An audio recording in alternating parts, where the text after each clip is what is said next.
Le Saint-Esprit a deux choses à faire dans le croyant, comme il a deux choses en Christ. Au Jourdain, Jésus fut baptisé de puissance en vue des œuvres puissantes à accomplir. Mais le Jourdain était la préparation pour le calvaire. Au calvaire, nous ne voyons pas une œuvre puissante visible, et cependant le calvaire fit davantage pour le salut du monde que les guérisons ou les miracles de Jésus en Galilée. Nous pensons trop à accomplir des œuvres puissantes, Matthieu 14, 12, et trop peu à suivre le Maître en sa mort. Et cependant, c'est celui-là, seul, qui sera enseveli avec Christ en sa mort, qui portera du fruit. Vous pouvez avoir une activité dévorante toute votre vie et n'arriver qu'à peu de résultats. Mais si vous êtes prêt à mourir avec Christ, le fruit qui en résultera sera aussi abondant que le sable de la mer.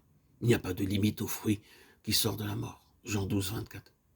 Si nous avons été faits une même plante avec lui par la conformité à sa mort, Romains 6, 5, cette conformité peut être comparée à la greffe pratiquée sur un arbre. Lorsqu'on greffe un arbre, on fait une fente, puis quand la greffe a été insérée dans la jante, les deux branches sont attachées ensemble par un lien. Pourquoi ? Pour que la vie de l'arbre, la sève, puisse entrer dans la greffe, et que l'arbre et la greffe n'aient qu'une seule vie. Que Dieu soit loué pour cela. Quand Dieu prend le couteau pour nous séparer du monde et de nous-mêmes, et pour nous greffer en Christ dans sa mort, de sorte que sa sève de vie puisse couler en nous. Oh, quel fruit de vie, de joie, de paix et de patience la greffe ne porte-t-elle pas? Le fruit vient de lui, comme notre vie. Qu'avons-nous donc à faire, sinon de demeurer en sa mort continuellement? Combien la vérité qui suit le verset 5 est belle, sachant qu'après avoir réalisé que nous sommes greffés en lui, notre vieil homme a été crucifié avec lui. Par l'apôtre, Dieu déclare que lorsque Jésus fut cloué à la croix portant en son propre corps les péchés du monde, notre vieil homme, la race du premier Adam, a été crucifié avec lui. Telle est la déclaration de Dieu au sujet du calvaire. Certains incrédules disent, c'est le récit que Paul en fait, c'est sa manière de voir. Non, non. Il faut se rappeler que ce fut Jésus lui-même qui révéla son évangile à Paul, et non les hommes. Galates 1, 12. Christ expliqua lui-même sa croix à Paul, lui montrant que la race déchue, la vieille création, fut aussi clouée sur la croix, et qu'elle y mourut avec lui. Voilà, quel est le secret de la victoire sur le péché. Ce n'est pas vous qui vous séparez du péché. C'est en saisissant votre position dans la mort de Christ et en consentant à être greffé avec lui, vous comptant vous-même mort au péché, que le Saint-Esprit opère cette séparation du péché et qu'il vous amène à réaliser en fait cette œuvre de délivrance qui en résulte. Le Saint-Esprit ne manque jamais de rendre témoignage à l'œuvre du calvaire. Du moment où, en toute sincérité de cœur, vous désirez être délivré de la puissance du péché, il n'y a pas un péché, fût-il le plus grand, qui ne puisse disparaître de vous et vous laisser libre. S'il est mort, il est mort une seule fois pour le péché, mais maintenant qu'il est vivant pour Dieu.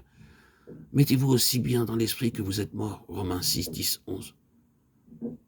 Votre part est de vous considérer comme mort, même si vous ne le comprenez pas, de vous compter non seulement pour mort, mais de vivre dans l'instant présent comme mort au péché. Et cela de par votre choix, votre propre volonté, alors que le péché ne règne donc plus. C'est le seul moyen d'avoir la victoire sur Satan, car c'est par le péché volontaire ou inconscient qui nous tient. Et ce n'est qu'en saisissant cette vérité révélée dans Romains 6 que nous serons libérés. Quand le diable nous attaquera, nous tentera, ou que nous sentirons le besoin d'être délivrés d'un péché quelconque, répondons-lui triomphalement sur cette base de ma mort personnelle avec Christ.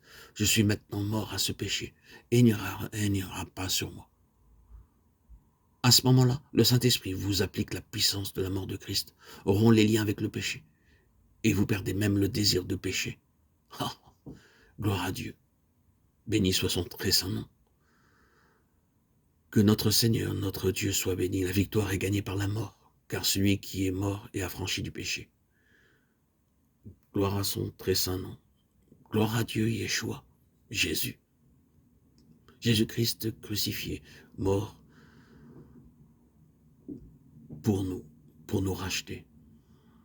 L'abîme de la mort est entre vous et le péché est même entre vous et le tentateur tant que vous demeurez dans cette attitude de mort.